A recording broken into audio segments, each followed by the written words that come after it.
Welcome back, ladies and gentlemen. Today we're starting our third unit, and our third unit is going to be all about solving linear equations. And this is one of those units that you're going to need paper for, because in order to solve linear equations, you're going to have to show steps of your work in order to be successful. It starts off simple, and then the equations get more complex and more complex. So you will want to have scratch paper when doing your assignments to help organize and show your work for these. So let's start with our first topic in this unit. So 3.1, we're solving one-step equations, simple equations, and we're going to use either addition or subtraction to solve these.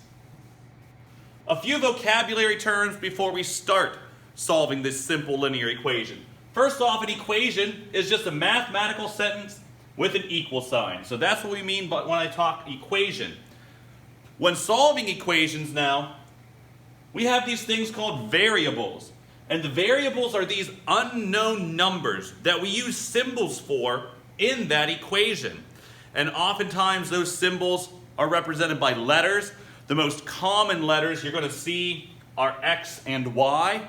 But the variable could be A, it could be N. So there is a variety of different symbols that you can use to represent that variable, that unknown number that we just do not know yet.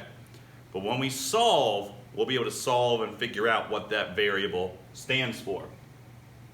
Another vocabulary term is inverse. I'm going to talk about inverse operations a lot. And when I say inverse operations, what I mean is the opposite operation. The opposite operation of addition is subtraction. The opposite operation of subtraction is addition. Same thing with multiplication and division. The inverse of multiplication is division, and vice versa. The inverse of division is multiplication.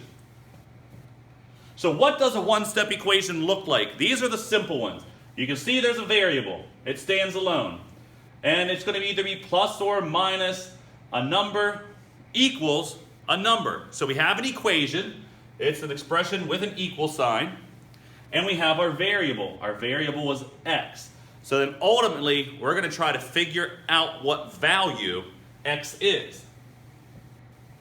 So there are some rules to solve one-step equations. In fact, you're going to follow these rules to solve all of our lessons' equations. But when solving an equation, the goal is to get the variable alone on one side of the equation, and that's called isolating the variable. We don't want the variable to be with any other number on one side of the equal sign. The variable needs to be all by itself on one side of the equal sign.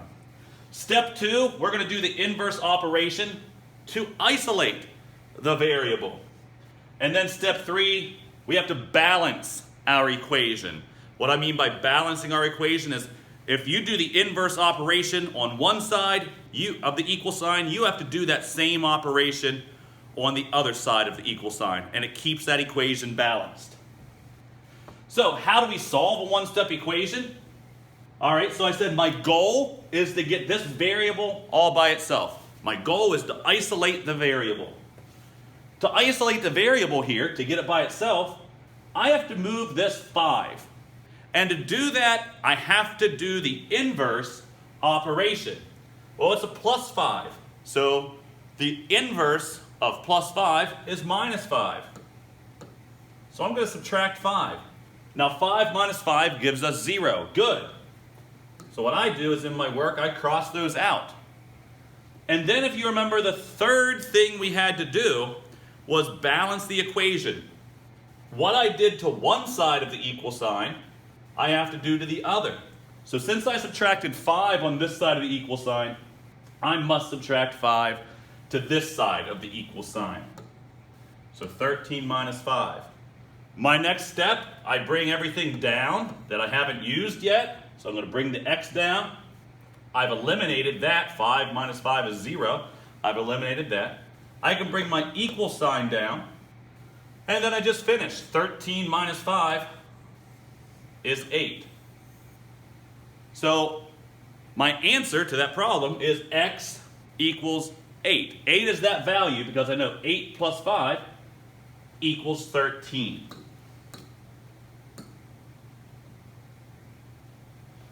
Let's look at another one. X minus 12 equals 13. I have a negative 12. My first step is to get x by itself, isolating the variable. Then I have to do the inverse operation, negative 12. The inverse of negative 12 is plus 12.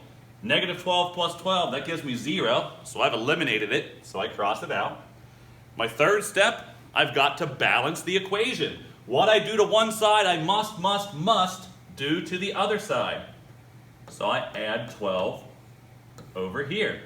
So I added 12 on this side, added 12 to that side. It keeps it balanced. I did the same thing on both sides of the equal sign. So now I'm ready to bring everything down that I haven't used. Bring my x down. We've eliminated that. Bring my equal sign down. And then 13 plus 12 equals 25. So 25 minus 12 does equal 13. So you can always plug that variable back into your equation and see and check your answer. So let's do a few more examples here. X plus 13 equals 19. Isolating the variable. Want to get x all by itself, so I have to do something with this 13. I'll do its inverse operation, which is subtract 13. That eliminates it. What I do to one side, I must do to the other side to balance the equation. So I subtract 13 over here. Bring down everything. X equals 19 minus 13 is 6. And then I can always check my equation. 6 plus 13, yes, it equals 19. Over here, getting x by itself. So x minus 15, inverse operation would be plus 15. So that cancels out and eliminates it. To balance the equation, I must do the same thing to the other side. So I add 15 to the other side of the equal sign. Now I bring everything down. 32 plus 15 is 47. And again, 47 minus 15 equals 32. This problem looks a little different. It doesn't say, or it doesn't have the x first. It has the number first, but that's okay. We can still isolate the variable. We can still isolate that x, which means we have to get rid of that 12. We're going to do its inverse operation. And to figure out what we're going to do, we look left. There's nothing to the left of 12, so I know that's a positive 12. The opposite or inverse of positive 12 was negative 12. So that eliminates our 12. What I do to one side of the equal sign, I must do to the other. So I subtract 12 over here. I bring everything down. X equals 26 minus 12 is 14. And to check it, 12 plus 14 does equal 26. Now, let's look at a few other special cases of examples. I'll move that up right now.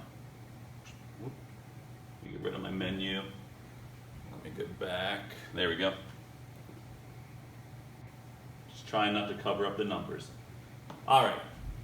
So, back at the beginning of the year, we reviewed integers, rules with positives and negatives. This is where it really is important. Because again, I want to isolate my variable, so I do the inverse operation here. What I do to one side, I must do to the other. Now here's where we have to be careful. I have a negative 3 minus 5, so we have to refer back to those rules that we've used when solving integer problems. Negative 3, negative 5, I think of it like money. You owe me $3, you owe me $5 more, now you owe me a total of $8. And if you're having trouble with the integers, yes, you are allowed to use the calculator to help you with those. I would rather you learn the process of how to solve the equations and get it right and not get stuck on the simple math problems. So if you do have trouble with the integers, yeah, use a calculator to help you out. Same thing. I want to do the inverse operation to isolate my variable. It's minus 10. So I'm going to add 10. I go to the other side to balance my equation. Bring everything down. Negative 20 plus 10. We got to remember our rules for integers. Negative 20 plus 10. You owed me $20. You paid me back 10 of it. You still owe me $10. And then I can check it. Negative 10 minus 10, owe me $10, owe me $10. You owe me a total of $20. And then all we did over here was put the variable on the other side of the equal sign. It doesn't matter. You can flip-flop those. It does not matter which side of the equal sign the variable's on. You still solve it the same way. So I'm going to start with the side with the variable, and I'm going to eliminate that 6. That way I can isolate the variable. It's a plus 6, so I subtract. To balance my equation, I do the same operation. I can break everything down. X equals, and then 20 minus 6 is 14. 14 equals x, or you can write it x equals 14. You can flip-flop the sides of the equal sign. So as long as you keep everything the same, you can flip-flop which side of the equal sign they are found on. All right, so at that point we've gone through solving simple one-step equations using addition and subtraction. So at this point, go ahead into Google Classroom, check out your homework assignment, work through it. If you have any questions, you can always refer back to this video, or you can reach out to me. We'll see you next time.